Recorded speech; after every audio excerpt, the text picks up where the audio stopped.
Pessoal, bom dia, boa tarde, boa noite. Eu sou o Léo e vamos aí para esse nosso último vídeo sobre segunda lei termodinâmica. Já adianto que nesse vídeo e nesses vídeos que eu estou produzindo aqui agora para vocês, eu não vou falar da interpretação estatística da segunda lei termodinâmica e tudo mais, por várias questões, uma delas é tempo, certo? Mas vamos prosseguir aqui com a nossa já tradicional revisão. A gente começou falando da lei zero termodinâmica, que diz respeito ao equilíbrio térmico. Com a lei zero termodinâmica, a gente foi capaz de definir as nossas escalas de temperatura, porque a gente poderia falar de termômetros. E aí, dado que a gente falava de termômetros com o auxílio da lei zero termodinâmica, a gente foi capaz de definir essas escalas de temperatura que a gente já discutiu em outros vídeos. Depois a gente falou aqui da equação de estado para o gás ideal, que relacionava essas três quantidades macroscópicas, pressão, volume e temperatura, para um gás ideal. A gente falou também de uma interpretação cinética aqui para a temperatura, onde a temperatura estava relacionada ao movimento médio das partículas que constituía esse gás ideal. Depois a gente trocou um pouco, a gente falou assim, dado que eu queira aquecer ou até diminuir a temperatura de uma certa quantidade de um objeto, eu posso fazer isso transferindo calor para o objeto ou retirando calor dele, no caso de diminuir a temperatura, e isso estava relacionado por essas equações aqui, certo? Então a variação de temperatura estava relacionada à quantidade de calor que eu fornecia ao objeto.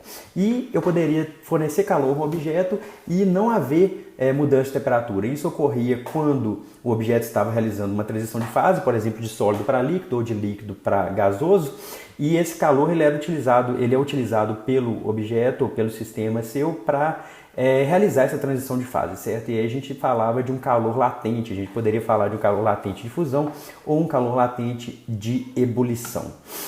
Depois a gente falou da primeira lei termodinâmica, que essencialmente ela quer dizer para a gente, ela quer nos mostrar a conservação de energia, mas o que ela diz para a gente é que essa quantidade aqui, ó, calor mais o trabalho realizado pela vizinhança é igual à variação de energia interna do sistema. Nós vamos voltar nessa primeira lei termodinâmica nesse vídeo ainda, mas o que ela quer dizer para a gente é isso, ela quer falar para a gente da conservação da energia. Que eu posso variar a energia interna de um sistema? Sim, se houver calor sendo transferido para o sistema ou se tiver trabalho sendo realizado sobre ele. E para um gás ideal, essa variação de energia interna estava diretamente relacionada à variação de temperatura desse gás.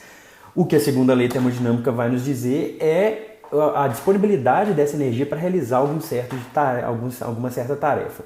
Depois a gente falou aqui de processos termodinâmicos, a gente falou de processo isobárico, onde a gente estava trabalhando com pressão constante, o processo isovolumétrico ou isocórico, que o volume é constante, processo isotérmico, a gente vai voltar nesse processo aqui ainda nesse vídeo, onde a temperatura é constante, um processo adiabático, onde não há calor envolvido, não há transferência de calor, o sistema está em isolamento térmico nesse processo, e processos cíclicos, onde a variação de energia interna é nula. A gente falou sobre isso tudo e depois a gente colocou os enunciados da segunda lei termodinâmica.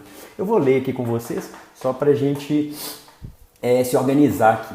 Então a gente falou que nenhum sistema pode absorver, esse aqui é o enunciado segundo Kelvin, nenhum sistema pode absorver calor de um único reservatório e convertê-lo inteiramente em trabalho sem que resultem outras variações no sistema e ambiente.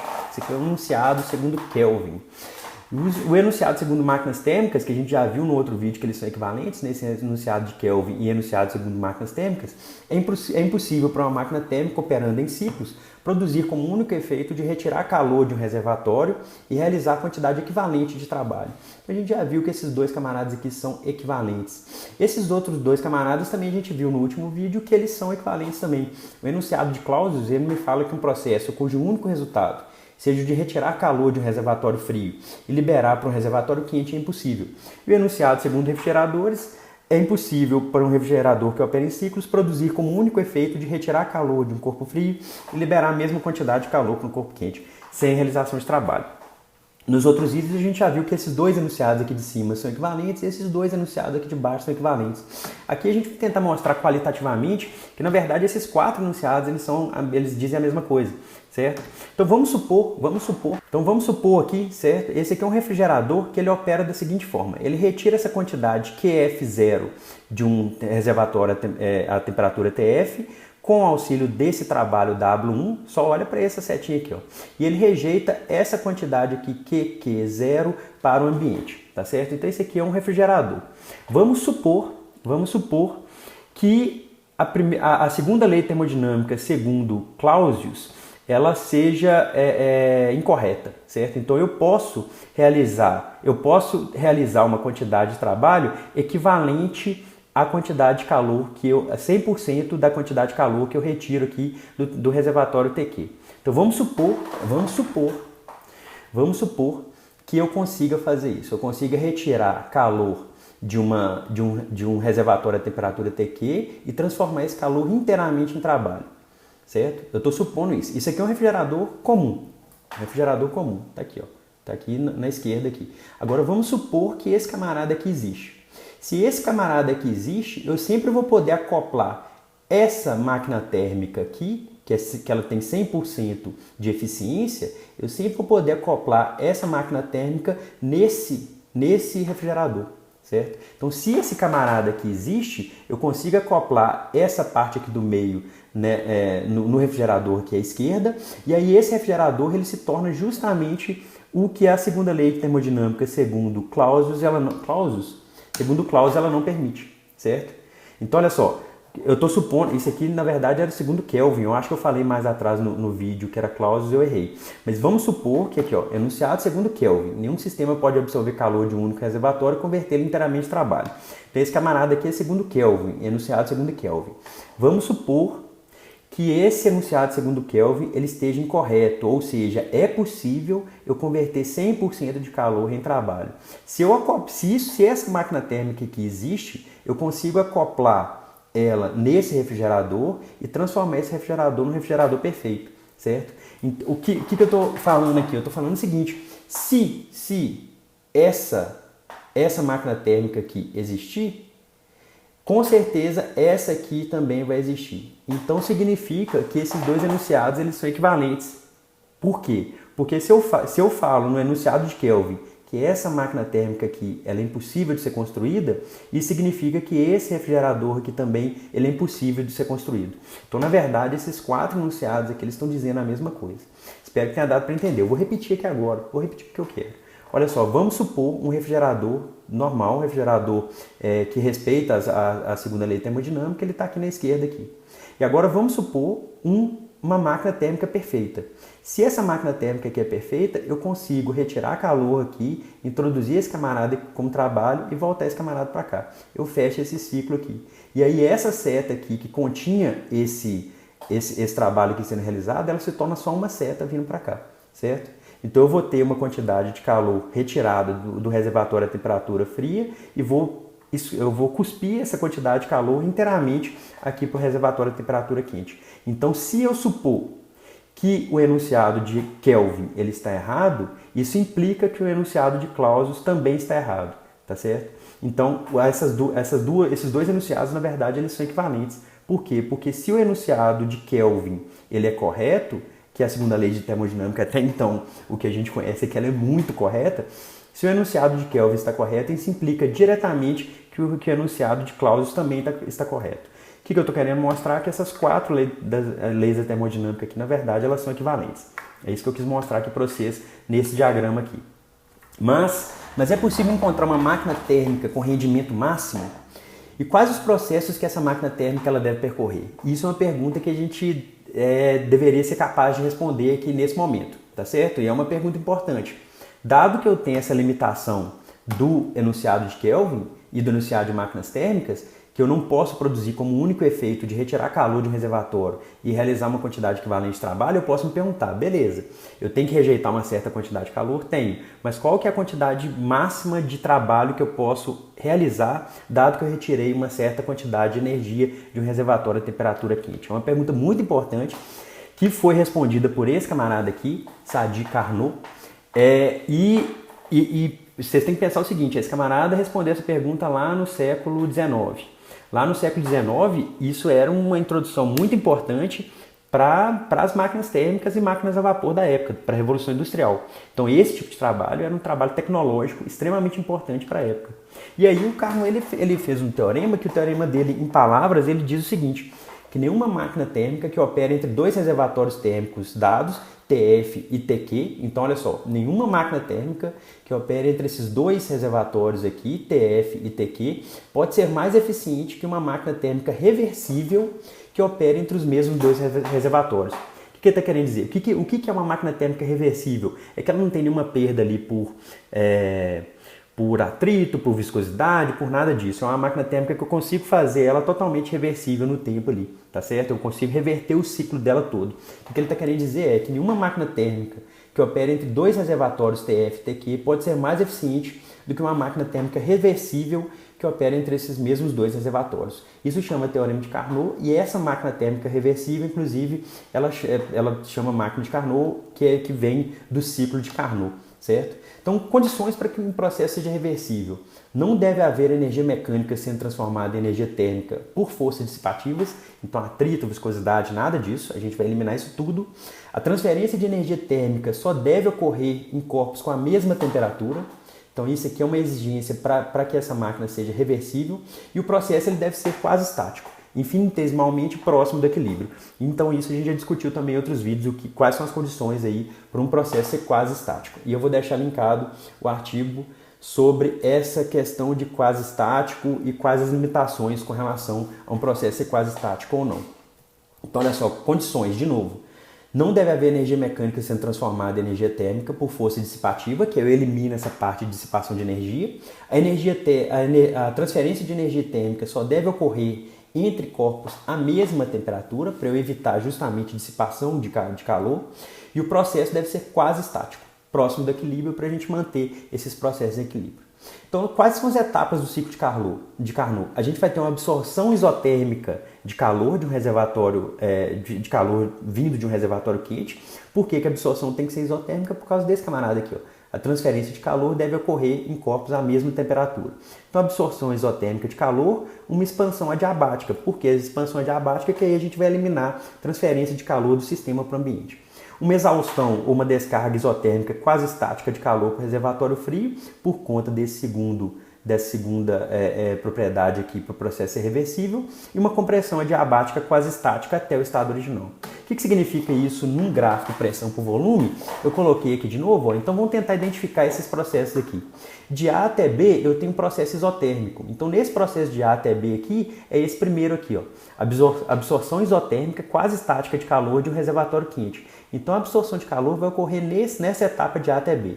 Essa etapa de A até B, se vocês quiserem escrever aqui, se vocês estão com papel, caneta e lápis e borracha, já anota aqui, ó, esse aqui é um processo isotérmico, certo? E aqui que vai estar ocorrendo a retirada de calor do reservatório a temperatura quente.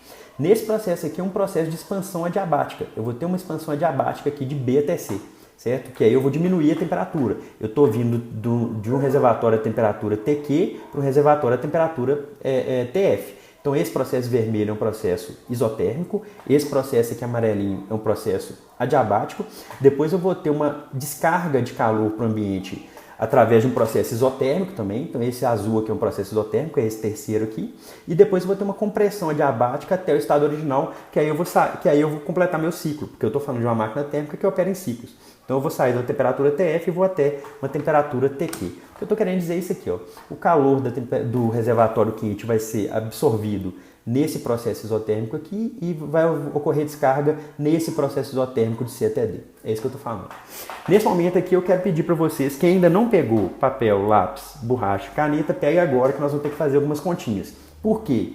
Porque o Teorema de Carnot está me falando que essa máquina aqui, ela produz a maior eficiência. Então vamos tentar calcular qual que é a eficiência desse ciclo aqui, sendo que ele está sendo que esse ciclo opera entre reservatórios a temperatura TQ e TF aqui, tá certo? Então pega aí, para aí agora e pega lá caneta, papel, borracha e lápis. E não se assustem com essas contas. A gente tem que assustar com outras coisas. A gente tem que assustar com atitudes ditatoriais, essas coisas que a gente tem que assustar, não é com conta não.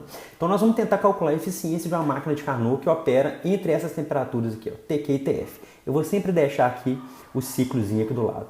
Então a gente sabe que a eficiência é dada por isso aqui, ó. A eficiência é 1 menos QF por QQ, certo? QF é o calor que foi liberado aqui para o ambiente e QQ é o calor que foi absorvido do reservatório térmico. E a gente tem aqui a primeira lei termodinâmica, onde eu já escrevi ela com menos o trabalho realizado pelo sistema. A gente já discutiu isso também em outros vídeos. Essa primeira lei termodinâmica é igual a outra, mas a outra eu tinha colocado aqui mais o trabalho realizado pela vizinhança. Então nesse processo aqui de A até B, é um processo isotérmico. Num processo isotérmico, o que a gente tem? No processo isotérmico, vocês voltam que nesse vídeo mesmo eu já citei, no processo isotérmico eu tenho, a temperatura vai ser a mesma, vai ser TQ, e vai ter entrada de calor QQ. Só que no processo isotérmico, para um gás ideal, a variação de energia interna é nula. Se a variação de energia interna é nula, isso significa que esse calor QQ é igual ao trabalho realizado pelo sistema, que a gente já calculou em outro vídeo. Então, olha só, esse calor QQ que foi absorvido é dado por esse camarada aqui, ó. NR, a temperatura que está nesse processo isotérmico, que é TQ, ln de VB menos VA. VB menos VA por quê? Porque é o volume nesse ponto B menos o volume dividido pelo volume nesse ponto A, certo? Beleza? Então, olha só, nesse processo aqui agora de C até D, eu tenho a mesma coisa. Eu tenho um processo isotérmico, então a variação de energia interna é nula. Então, esse calor que está sendo descarregado para o ambiente, ele vai ser o trabalho realizado pelo sistema. Esses dois aqui eu estou analisando os processos isotérmicos, por enquanto. Então, o calor vai ser igual ao trabalho realizado pelo sistema, que é NRTQ, porque agora eu estou em outra temperatura, certo? Olha só, como é que funciona esse ciclo de Carnot?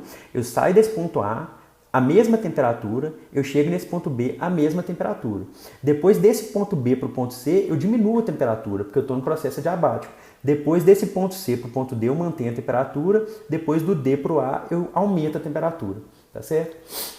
Então, vamos lá. Então, nesse processo de C até D, eu faço uma descarga de calor para o ambiente que é igual ao trabalho realizado pelo sistema, que é NRTQ, porque agora eu estou na temperatura TQ, certo? ln de VC sobre VD. VC sobre VD porque eu estou aqui no volume C e no volume D aqui. Beleza? Então vocês tentem fazer essas continhas aqui. Eu só estou mostrando o resultado aqui dessas continhas para vocês. Então nessa eficiência aqui, o que eu tenho que calcular é essa razão aqui, ó, QF por QQ. Então QF por QQ vai me dar esse camarada aqui. Ó. É só dividir aqui. Ó. Ah, isso aqui eu errei aqui, né? Aqui não é TQ não. Ó. Aqui é TF. Por favor, conserta aí. Ó. Isso aqui está errado. Informação que eu estou trazendo aqui. Ó. Isso aqui é TF. F. Conserta aí, ó. Isso aqui tá errado. É errado. Mas aí vocês consertam aí. Aqui é TF, certo? Então aqui vai ficar TF ln de VC por VD e aqui vai ficar TQ ln de VB por VA. Então aqui vocês consertam aqui que eu dei um Ctrl+C, Ctrl+V errado aqui. Beleza? Então vamos seguir aqui, ó. Então a gente está tentando calcular essa eficiência. A gente sabe a primeira lei termodinâmica e essa razão QF por QQ a gente descobriu que é esse camarada aqui. Só que a gente tem que saber trabalhar esses LNs aqui, né? E aí agora vamos utilizar os outros dois processos, o processo de B até C e o processo de D até A. Esses dois processos de B até C e de D até A são processos adiabáticos. A gente já tinha estudado também em outro vídeo que para processos adiabáticos, isso aqui está valendo, ó, que a temperatura vezes o volume elevado a gama menos 1 é igual a constante. Sendo que esse gama também a gente já calculou lá em outros vídeos, certo? Então, olha só, para um processo adiabático, vamos pegar esse processo aqui, ó, de D até A. Para esse processo aqui de D até A, eu tenho que, nesse ponto A, qual que é a temperatura nesse ponto A? É a temperatura TQ. Qual que é a temperatura nesse ponto D? É a temperatura TF, certo? Então, olha só, para o ponto A, isso que eu estou mostrando com a mãozinha, é para o ponto A. Eu tenho TQ vezes volume do ponto A elevado a gama menos 1. Para o ponto D, eu tenho TF, o volume no ponto D elevado a gama menos 1. E agora, para o outro processo adiabático, que é esse amarelinho aqui, eu vou ter o quê? Nesse ponto B, a temperatura é TQ. Por quê? Porque eu estou aqui no processo isotérmico. Então, nesse ponto B aqui, eu tenho TQ, VB elevado a gama menos 1. E no ponto C, eu tenho TF, VC elevado a gama menos 1. Certo? Porque esse ponto C aqui, ele está nessa isotérmica aqui, que está nessa temperatura TF. Bacana. Agora, se eu dividir essa equação aqui, essa segunda equação quadriculada, por essa equação quadriculada aqui, ó, se eu faço essa equação quadriculada dividido por essa, o que eu tenho? Eu vou ter que VB por VA é igual a VC sobre VD. Peço para vocês fazerem essa conta. Então, eu divido essa equação por essa de cal. Então, eu vou ter que VB por VA é igual a VC por VD. Então, quando eu voltar aqui nessa razão QF por QQ, eu tenho aqui, ó, QF por QQ é esse camarada aqui dividido por esse outro camarada aqui. E isso, quando eu divido esse camarada aqui, vai me dar TF por TQ, certo? Então, qual que é a conclusão? A eficiência para um ciclo de Carnot, para uma máquina de Carnot, a eficiência ela vale 1 menos a temperatura do reservatório, do reservatório frio, entre aspas aqui, 1 menos a temperatura desse reservatório mais frio dividido pela temperatura do reservatório mais quente, certo? Ela independe de qualquer outra coisa dos meus processos aqui. Ela só vai depender da razão entre os dois reservatórios. Então essa aqui é a maior eficiência que eu posso conseguir para qualquer máquina térmica, isso é muito forte. Essa aqui é a maior eficiência que eu posso conseguir para qualquer máquina térmica que opere a essas duas temperaturas aqui. Eu não consigo construir nenhuma máquina térmica que opera essas duas temperaturas que supere essa eficiência aqui. Isso é impossível de ser construído, certo? Então, conclusões. Uma máquina de Carnot entre TQ e TF, ela possui a maior eficiência para qualquer máquina térmica que opere entre essas temperaturas. Na natureza existem processos reversíveis e irreversíveis. A gente acabou de ver que esses reversíveis são muito raros. Inclusive a máquina de Carnot é uma máquina idealizada. O número de estados acessíveis para cada sistema influencia diretamente no grau de ignorância que a gente tem sobre ele. Você já pode refletir sobre isso.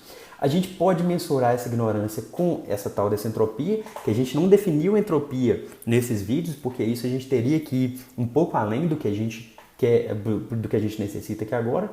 A entropia ela nos informa qual quantidade de energia pode ser disponibilizada em cada processo para a realização de tarefas. Essa conclusão aqui de entropia eu gostaria que vocês refletissem bastante sobre ela, certo? Com relação a essas máquinas térmicas, com isso tudo que a gente discutiu. Quanto maior a entropia, maior a nossa ignorância com relação aos estados, e quanto maior a entropia, maior o grau de desordem no nosso sistema físico. E assim termina esses vídeos nossos da segunda lei termodinâmica. Espero que todo mundo esteja bem. Talvez eu faça alguns vídeos aí no futuro, quando eu conseguir, sobre a parte estatística de entropia e um pouquinho mais sobre a parte dessa transferência de calor e tudo mais, e sobre desordem e aí vai de entropia. Mas por enquanto a gente fica por aqui. Um grande abraço, fiquem bem, falou, tchau!